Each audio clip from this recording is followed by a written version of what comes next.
മഹാകവി കുഞ്ചൻ നമ്പ്യാരുടെ ജന്മഗൃഹമായ ലക്കിടി കലക്കത്ത് കുഞ്ചൻ നമ്പ്യാർ സ്മാരകത്തിൽ 2008 കലാപീഠം ആരംഭിക്കുന്നത്. തുള്ളലും മൃദംഗവും ശാസ്ത്രീയ സംഗീതവും പഠിക്കാനെത്തുന്ന നൂറുകണക്കിന് വിദ്യാർത്ഥികളും 10ഓളം ജീവനക്കാരുമാണ് കലാപീഠത്തിലുള്ളത്. സർക്കാരിന്റെ അനാസ്ഥ കാരണം കഴിഞ്ഞ 16 മാസമായി കലാപീഠത്തിലെ ജീവനക്കാർക്ക് ശമ്പളം കിട്ടിയിട്ടില്ല.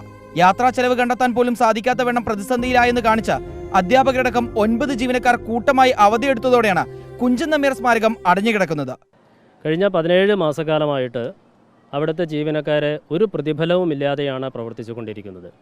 ജീവനക്കാരെ സംബന്ധിച്ചിടത്തോളം സാമ്പത്തികമായ ബുദ്ധിമുട്ട് അനുഭവിക്കുന്ന ഒരുപാട് ആളുകൾ അക്കൂട്ടത്തിലുണ്ട്. ഇന്നത്തെ ഈ ഒരു അവസ്ഥയ്ക്ക് കാരണം സംസ്ഥാന സർക്കാരിൻ്റെ പിടിപ്പുകേടാണ് എന്ന് പറയാതിരിക്കാൻ കഴിയില്ല. സ്ഥലം MLAക്ക് ഇക്കാര്യത്തിൽ വലിയ ഒരു റോളുണ്ട് എന്നുള്ളതാണ് യാഥാർത്ഥ്യം. കാരണം അദ്ദേഹം കുഞ്ചൻ നമ്പ്യാർ സ്മാരകത്തിൻ്റെ ഭരണസമിതി അംഗം കൂടിയാണ്. സാംസ്കാരിക വകുപ്പിന് കീഴിലുള്ള സ്ഥാപനത്തിലെ ജീവനക്കാർക്ക് സർക്കാരിന്റെ സ്പെഷ്യൽ ഗ്രാന്റ് വഴിയാണ് ശമ്പളം നൽകിയിരുന്നത്. ഇത് മുടങ്ങിയതാണ് പ്രതിസന്ധിക്ക് കാരണമായതെന്ന് സ്മാരകത്തിലെ ഭരണസമിതി അംഗങ്ങൾ പറയുന്നു. ജീവനക്കാർ എത്താതായതോടെ സ്ഥാപനത്തിലെത്തുന്ന വിദ്യാർത്ഥികളും സന്ദർശകരുമാണ് ബുദ്ധിമുട്ടിലായത്. ഒരുപാട് പേരുണ്ടാവും എന്നുള്ള പ്രതീക്ഷയിലാണ് വരുന്നത്. നോക്കുമ്പോൾ ആകെ ശൂന്യമാണ്. പറഞ്ഞു തരാൻ നമുക്ക് ആകെ ഒരു ചേട്ടൻ മാത്രമാണ് ഉണ്ടായത്. കുഞ്ചൻ നമ്പ്യാർ എന്ന് പറയുമ്പോൾ ഒരുപാട് ആൾക്കാരൊക്കെ കാണുന്ന ആഗ്രഹം ഉണ്ടാവും. പക്ഷെ ഇവിടെ വരുമ്പോൾ അത് കാണാത്തതിനുള്ള ഒരു വിഷമം നമുക്ക് നന്നായിട്ട് ഫീൽ ചെയ്യുന്നുണ്ട്. 100ഓളം വിദ്യാർത്ഥികളും ഇവിടെ പഠിക്കുന്നുണ്ട്.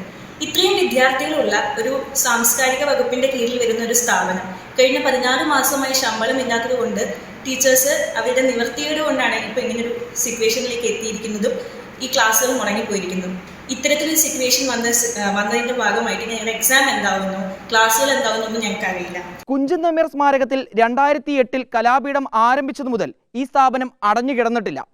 ഇന്ന് ഒരു വട്ടം പോലും മിഴാവിന്റെ ശബ്ദം ഉയരാതെ ഈ സ്ഥാപനം അടഞ്ഞു കിടക്കുന്നുണ്ടെങ്കിൽ അതിന് കാരണക്കാർ സർക്കാർ മാത്രമാണ്.